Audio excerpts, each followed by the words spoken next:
Hello! Once again mga Kaibigan Down Under, good morning sa inyo lahat dyan. Time check natin 8:09. Trabaho natin ngayon is electrical.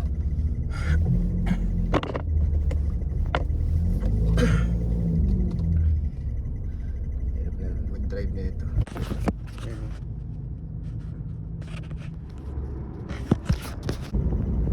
Grabe aga ng traffic, bro.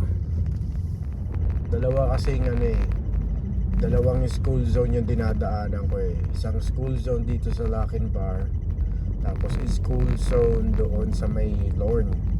Dito sa Australia, guys, ako hindi naman ako yung expert na magbibigay ng opinion kasi baka may mga masabi ako hindi tama buhay dito sa Australia. Pero sa akin, sinishare ko lang yung mga na-experience ko. 2017 kami dumating, 10 years pa lang kami dito, bago pa lang. Dito sa Australia, masarap ang buhay dito. Oo, masarap na mahirap kasi mataas ang cost. Masarap kasi kaya mong labanan yung cost of living. Pero ang mahirap dito, may baby ka. Yung hindi mo pa maiwan-iwanan yung bata. So daming side gig dito, daming ano tawag na side gig sa atin? Basta yung mga racket. Ang dami racket dito. Ano na, pintura lang oh. Dami na pipintura. Kasi ako, ang mga kinukuha ko mga puti. Hindi naman kalimitan, pero yung mga puti yung mga nakukuha kong customer. Kaya pag papapintura kayo dito lang sa Australia, kontakin nyo kung pwede kayo may sama iba kong tropa dyan para pagpipinturahan. Iba kasi mga kasama sa mga side gig, hindi pwede ng kasi may mga trabaho din. Umaga, lagi silang hapon or weekends. Kaya sama-sama lang sila. May 30 minutes na pala itong video natin. Malapit na ako na kuya. Okay na yan ang kuis. Oo. Maganda na to. Hindi naman siya expose eh. Oo, hindi Pwede natin 50 meters to eh. Subukan natin doon sa kanya para pagkakuan. Ganda oh. Yan oh, Sayas Inc. Dumating na yung materialis mo. Hindi lang siya control sa pero Hindi siya nako-control sa phone. Pero ganito yung kulay na gusto niya eh. Oo. Ayos yan. Ano ba yan? Kukontrolin na natin siya sa switch. Sa switch na siya control. Hindi siya nako-control sa phone. Meron ako drive siya na pwedeng kontrolin sa phone. Nag-order ako ng Okay. 500 yung in-order ko. Ganda, ito. Linis oh. Pwedeng gamitin sa kuan, pwedeng gamitin sa loob. Ang linis. Pero yung tingnan, isa, pwede natin gamitin sa para makontrol niya yung sa front disc lang. Pero ito, steady lang sa loob. Paikot lang yung sa taas. Dahil lang natin dumating yung isa kong order. Oh, pwede na. Sayas Inc. Andyan lang yung trabaho natin. Ito lang oh. Bang. Ay, tatawid lang ka.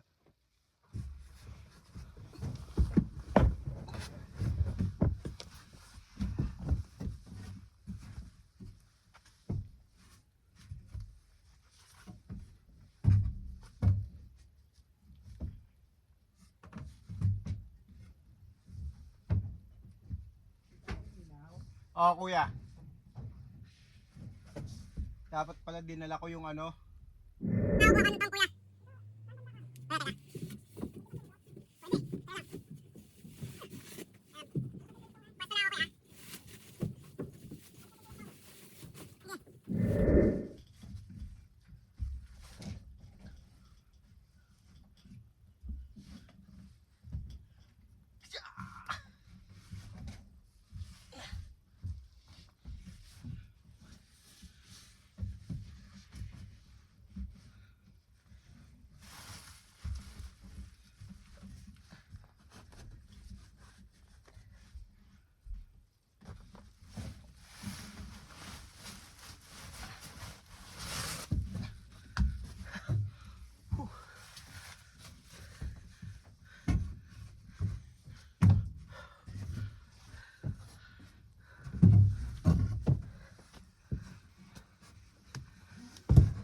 Baka magbutas na naman tayo. Bubuksan ko yung ceiling doon. Si Ha? roof. Oo. Oo. Para ganun na naman ang gagawin natin. Pero may ano na doon, kuya. Parang may nakita akong, kita mo ba yun? Yan yung parang ilaw na yun. Hanapin ko. Dadaling ko muna tong wartas. O sige, dalhin mo muna yung wire dyan sa gitna. Oo. Tapos bubuksan ko yung ano doon. Ha? Sige, guys.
Kita ko na.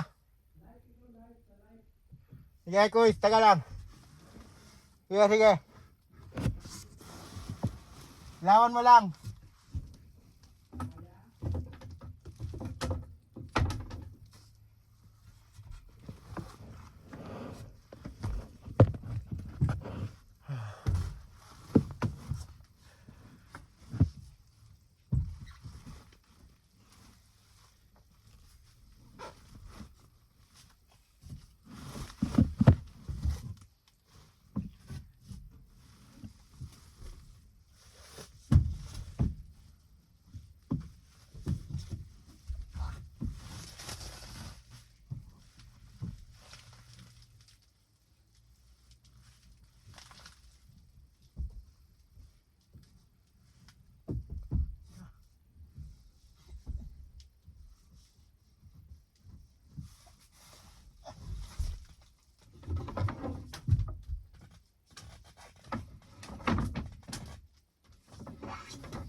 Kaya.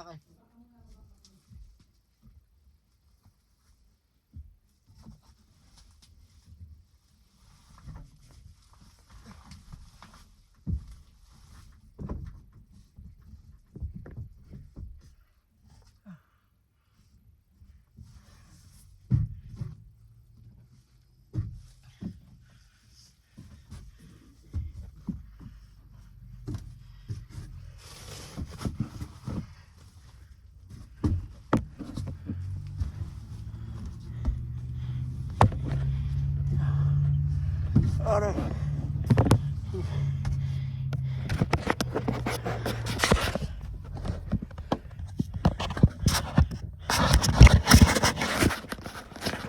Alright, so guys, umalis na kami doon sa tapat ng update lang, no? Time check natin is 1:00. Umalis na muna kami ni Kuya doon sa una naming pinagtrabahuan. Papagosolina lang muna kami. Ayun, gasoline station. At tatawid kami ng Meadowy. May inspectioning kaming trabaho doon na pagkakabitan ng mga ceiling fan naman. So napalabang kami doon sa doon sa Kisame kasi na kailangan madiskartehan kung paano mailulusot yung kable doon sa taas Tapos malayo yung main board niya, power board doon papunta sa kusina. Tapos paliko yung bubong dumiskarte din doon sa taas, pati doon sa pagbutas sa baba. Pero lahat naman yan nagagawa ng paraan namin.